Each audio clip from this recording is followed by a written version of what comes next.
Hello, I am Ruth Black, a textile artist working in the north of Scotland near Inverness. I specialise in making things with a distinctly Celtic style. If you visit my studio, much of what you will see will be garments and accessories made with Harris tweed and embroidered with Celtic knotwork. You will see hats and scarves, wraps and shawls, bags, purses, small trinkets,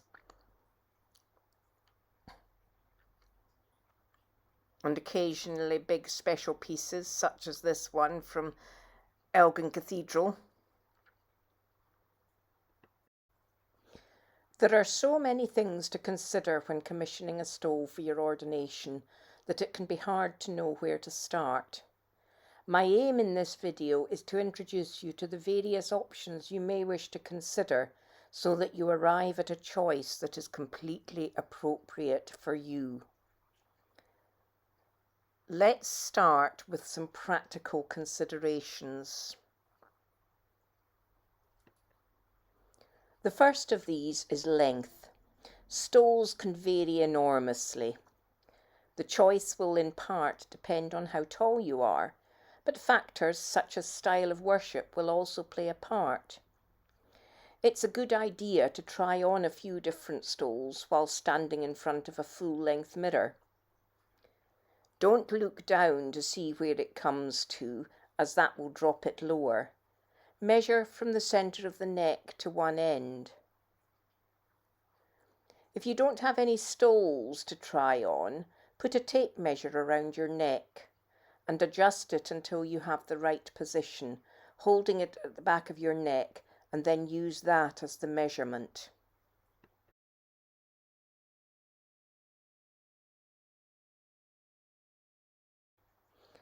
In the Anglican and Catholic churches, it is normal to be ordained first as a deacon with progression to the priesthood at a later date. A deacon wears the stole over the left shoulder and fastening at the right hip. There are different options for this fastening. If you are being ordained as a permanent deacon, the stole will be shaped with darts at hip height so that the two ends of the stole hang neatly, and in this case tie cords would be used, such as in this deacon's stole. This style of cord fastening can also be used in a normal stole with or without tassels. Another option is to have the two ends of the stole crossing over, with one side passing through a strip of fabric that's held in place with poppers. More common is to have a simple fastening that is stitched in place and can be easily removed when no longer needed. I like to use a little ring and toggle fastening. This is the sort of thing that is often used to secure a bracelet or necklace. The shape of the stole is another factor to consider. It could be that the shape is dictated by the design, but more often it is a question of personal preference for style, and the design will then be created to fit the space available. Those of high church tradition may well want a spade-end stole, particularly if at a later stage they intend to wear a Latin-style chasuble. A straight stole can be limiting in terms of design, as it needs to be narrow enough at the neck for comfortable wear, so it is narrow all the way up. A maximum width for such a stole would be no more than 8 centimetres and preferably 7. More common is a tapered stole. This may be anything from 10 to 15 centimetres wide at the bottom, tapering in a straight edge to just 7 centimetres wide at the neck. If you're always going to wear the stole on its own, you may wish to consider an overlay stole. This is a wide stole that is the same width all the way up, but the neck is mitered to form a deep V that sits lower and flat on the back, with a small chain to keep it sitting in the correct position. And then, of course, there is colour to consider. In some traditions, it is customary to wear white or gold for ordinations. In others, red is the colour of choice. You will need to check which it will be for your own ordination. A white and red reversible stole can be an option. White is a very loose term. You'll see here with all these different fabrics that they vary from almost pure white through to rich creams and even up to a gold and white brocade.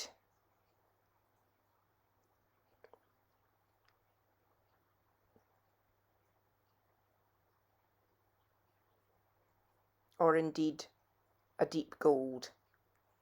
All these fabrics have been used to make ordination stoles at some point.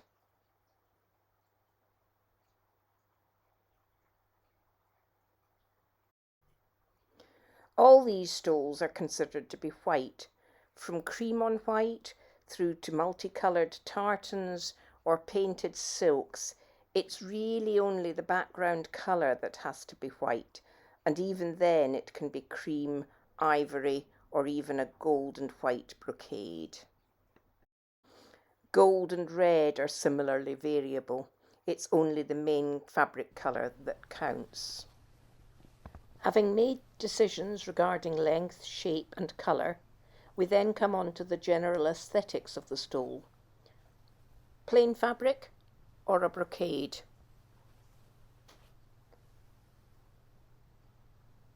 And for the design fabric, it could be plain silk or a fairly subdued tartan, or perhaps a very bright tartan. Here I've used digitally printed velvet, which gives a lovely sheen. Sometimes I'm asked to use the client's own fabric. This was lace from a wedding veil, this kimono fabric, and this a tie from the client's late father. And then there are fringes to consider. Some love them, some hate them. Sometimes the choice might depend on the actual embroidery design, as some lend themselves better to having or not having a fringe. There are commercially woven fringes available, but in a limited range of colours. I tend to weave my own fringes, as then I can be sure that everything matches well, using the same fine threads for both embroidery and weaving. If using tartan in the design, it may be that a fringe is simply made by unravelling some of the tartan at the bottom of the stole and perhaps knotting it or stitching a bit of embroidery along the top edge. These are examples of some of the weaving that I've done over the years for different stoles. When I weave, there's always a little bit of warp left on the loom, and I tend to just use it up to make a sample for my folder.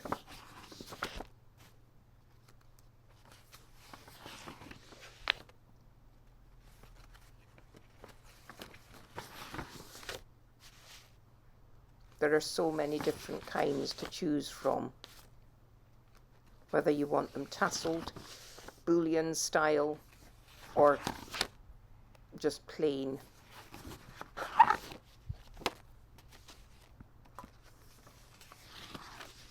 After all these practical considerations have been addressed, we can move on to the choices about the design.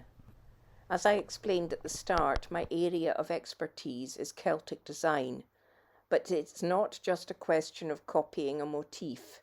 Each design I create is my own work. It may be a close interpretation of an ancient design, or it could simply be that I'm using the Celtic style, or anywhere in between. Often a particular ancient cross will have significance, and I will incorporate that cross within the knotwork. Other times it may be a particular saint that somebody wants represented, such as this example of St. Michael from a church in London.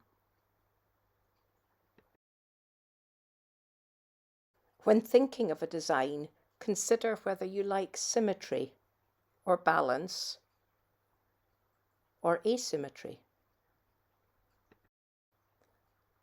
And do you like minimalist motifs or busy designs? How far up the length of the stole do you want the embroidery to go? And finally, it is customary to embroider a cross at the neck of the stole, though occasionally people opt for a Holy Trinity symbol, such as a triskele or a triquetra, or occasionally a symbol such as the Agnus Dei. The choice is yours.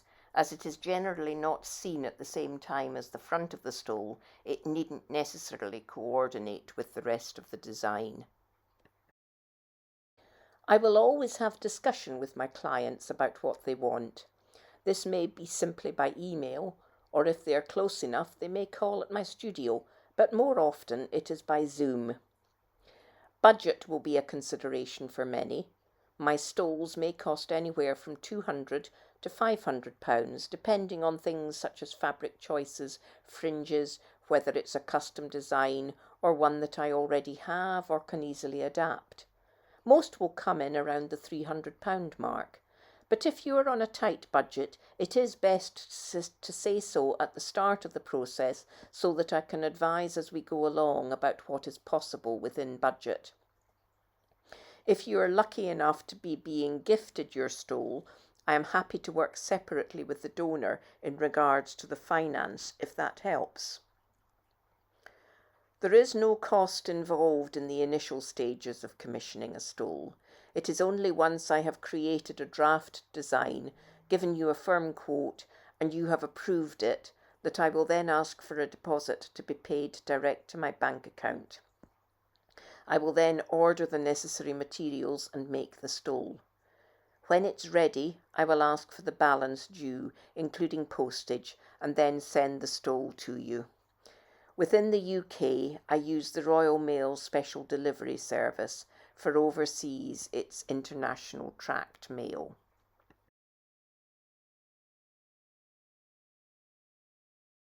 One final point to consider is whether at a later date you may want a matching chasuble for when you are ordained as a priest.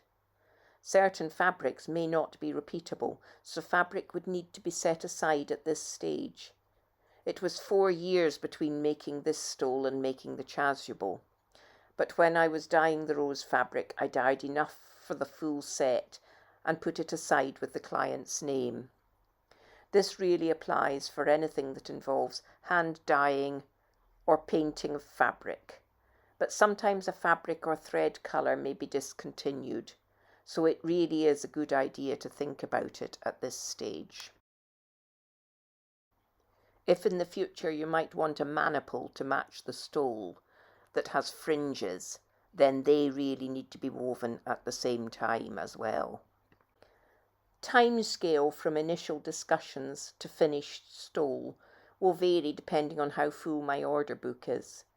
As Petertide is a very common time for ordinations, I'm often very busy between March and June. The sooner you get in touch, the more chance there is that I will be able to make a stole for you. If you have questions that I haven't covered here, then please feel free to email me or phone. Please do have a browse through my website, Facebook page and online photograph albums, and then get in touch when you want to discuss a commission.